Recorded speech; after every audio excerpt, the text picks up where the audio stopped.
Well, an unexpected extra night in Malaysia didn't end up being such a bad thing. I slept so well last night. The only thing, we've now got 5 hours to kill before we can check in, so we might end up in Burger King.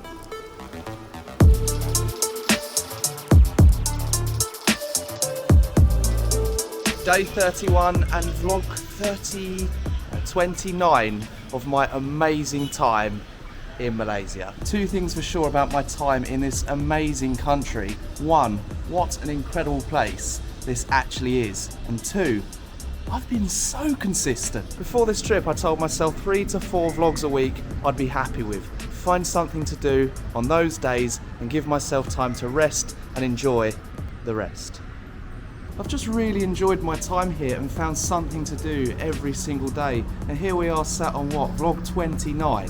I can't believe it. I think I'm going to take it a little bit slower when I get to Vietnam. I really don't want to overdo it, of course. I'm not monetized, I'm not doing this for work. This is just a bit of fun to create some memories and look back on in the future with my children.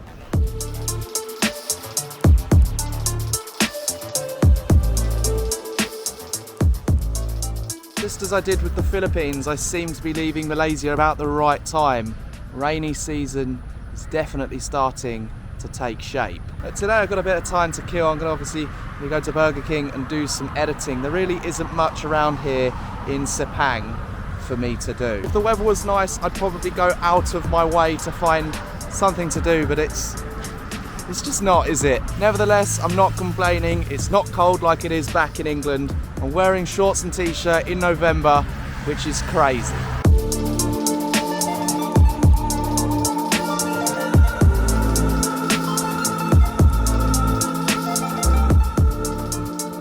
I've filmed probably 50 Malaysia flags during my time in the country. Sad to think that that's going to be the final one. The Grab driver, he's on his way. Got myself a Burger King, and yeah, it's time to go.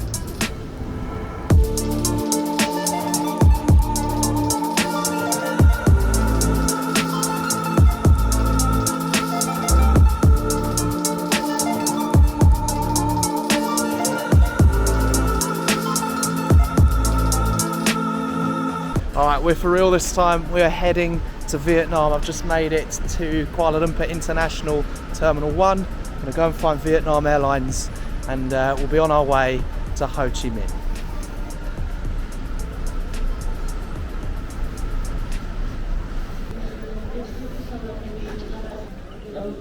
Look at the carpets in this airport. They're so cool. Yeah, just made it through security. I've got gate C13 for my flight this evening. And now I'm going to go find somewhere to sit and chill. And yeah, I guess enjoy my remaining few hours in the country. By a country mile, the biggest Starbucks I have ever been in. What is this place? It's still going. What a time. What a time I have had in Malaysia. Never would I have thought when I stepped off that plane back in late October that I would have had such an incredible time in this country. To think it was a last minute plan, it was a last minute idea I had. Of course, I was in the Philippines. I needed to get out the Philippines because it was raining so much.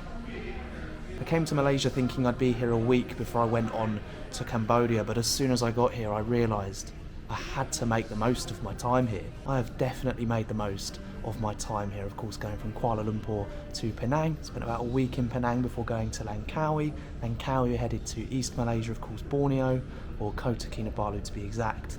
And yeah, now we're back here, and I just look back on this time and think, wow, like, we did it.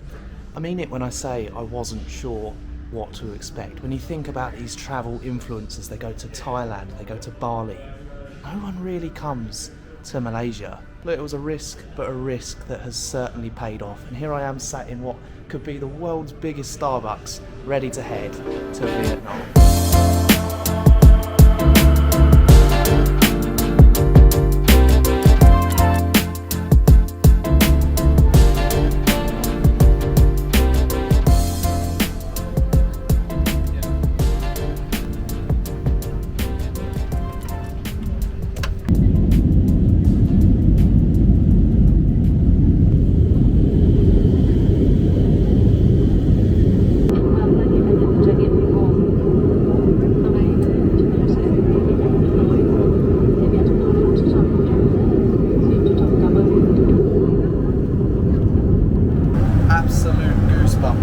out of Kuala Lumpur, to see the city centre such a clear night was probably the perfect way I could have ended my time in Malaysia. But now we're on our way. We've got about an hour left of this flight, obviously heading on our way to Ho Chi Minh City. We've got one night in Ho Chi Minh before we head to Hanoi tomorrow. And yeah, one thing that has surprised me, there's a meal service on this flight. Even though it's just over 1 hour long, there's an entire meal service on the start and main, and a drink as well, which is really, really good. I can't lie, I'm absolutely starving. So I'm going to go back to my seat and obviously tuck into the dish. I'm not going to film it as I've made friends with the Indonesian family that I'm sat next to. I don't want to look like a weirdo taking a video of my dinner, but I'll catch you when we're on the ground, and yeah, I'll see you then.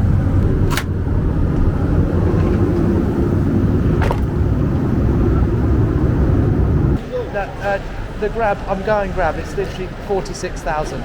You're not going to be able to beat that price, are you? 46,000. It's very, very low. So where are the Grabs? What, 270,000? Yeah, don't fee. Yeah, that's 74,000. Where's Grab? Yeah, over there. Yeah. All right, thank you. Don't charge me 3 times the amount of a Grab. No. Wow, this airport is chaos.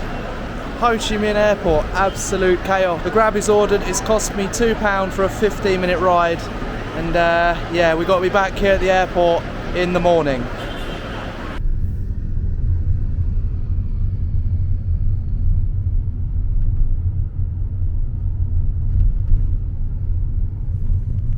Alright, we've finally made it to the hotel. As you can see behind me, I'm at the hotel after a bit of faffing about since arriving into Vietnam. The ATM machine wasn't working out the front of the hotel. I've gone into the hotel hoping there'd be another form of payment. Normally there is, but their card payment wasn't working. They then showed me like a barcode that I could scan to pay online. That also wasn't working.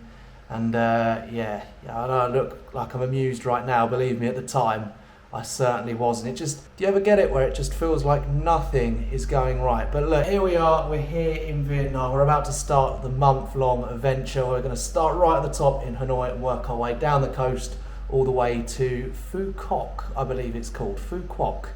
That's where we're heading around Christmas times. Got a bit of time before that, and right now, I know what you're all here for. You've obviously seen the title, and I really wanted to reveal to you, now that we're obviously out of Malaysia, just how much money I spent while I was there. Given that Malaysia is more Western than the other Southeast Asian countries, before coming to Malaysia, I was very much expecting it to be quite high in terms of cost. Look, other than the Philippines, I haven't really got anywhere else in Asia to kind of compare it to. So when the Philippines cost me £1,400, I was of course expecting Malaysia to be at least around that. Look, I've just taken £30 worth of dong, about $1 million dong, out of my account. So obviously you have to take that away, but this here is the final sum that I've spent throughout the entire last month, and it's 822. As I said, minus 30 for the dong that I've bought since being here. We got £792. Now, £792 for a month in Malaysia, where we've started in Kuala Lumpur, obviously probably the most expensive part in Malaysia. Then of course we've flown to Penang, where we've gone up the hill, we've done all the activities up there, and then of course we've done Escape Penang as well, which was a big chunk of that budget, to be fair. Escape Penang alone was about £40, but it was worth it. Of course I went diving, I went on the world's longest water slide, and that was an incredible day. From Penang we've flown to Langkawi, where we spent another week doing other activities like, I don't know, island hopping. We've done a mangroves river speedboat cruise adventure thing. It was awesome. We went to a water park, a theme park. We had a really good week in Langkawi before heading to Kota Kinabalu on probably the most expensive flight in Malaysia. That flight alone was about £80. Of course, it was a stopover in Kuala Lumpur with Batik Air. And then from Kota Kinabalu, where we've done all the activities there, we've made our way back to Kuala Lumpur, where we've spent 3 or 4 more nights. And here we are. Now we've landed in Vietnam, £800 down, but oh my God, what an experience we have to show for it. We're here in Vietnam. We're about to start the month of, well, a great adventure out here, called starting from the top, working to the bottom. And if you've enjoyed all my videos from Malaysia, you're more than welcome to come along for the ride here in Vietnam as well. Of course, Malaysia, I was there for what, 31 days, something like that. Vietnam, I'm going to be for a similar amount of time as well. So I guess it'll be nice to kind of compare the both, Vietnam versus Malaysia. What are the costs looking like, but what are the activities looking like? And I guess just quality of experience or return on investment. That's how I like to look at it. Of course, when I've spent £1,400 for my experience in the Philippines compared to £800 for my experience in Malaysia, I must say the better return on investment is Malaysia. Look, I know having a hotel here tonight kind of contradicts my video that I made a few days ago about not sleeping before a flight, but I am very, very run down, and this hotel has literally cost like £7 a night as well, which is obviously a deal that I can't really turn down. I've got about 5 hours until it's time to head back to the airport. We're getting on a Boeing 787 Dreamliner with Vietnam Airlines to Hanoi.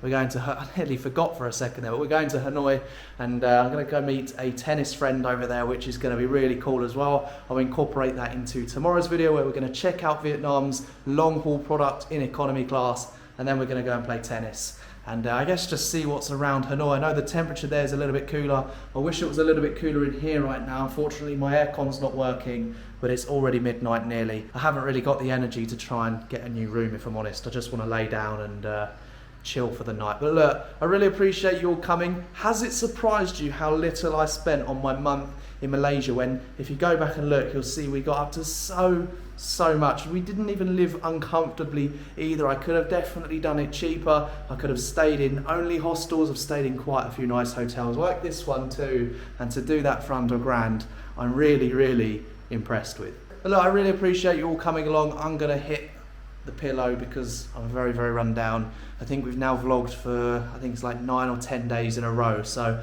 after tomorrow, I might reconsider having a day just to kind of chill, just to relax and recharge the battery of the camera and my brain, so we can carry on with these videos and have a great time while out here in Vietnam.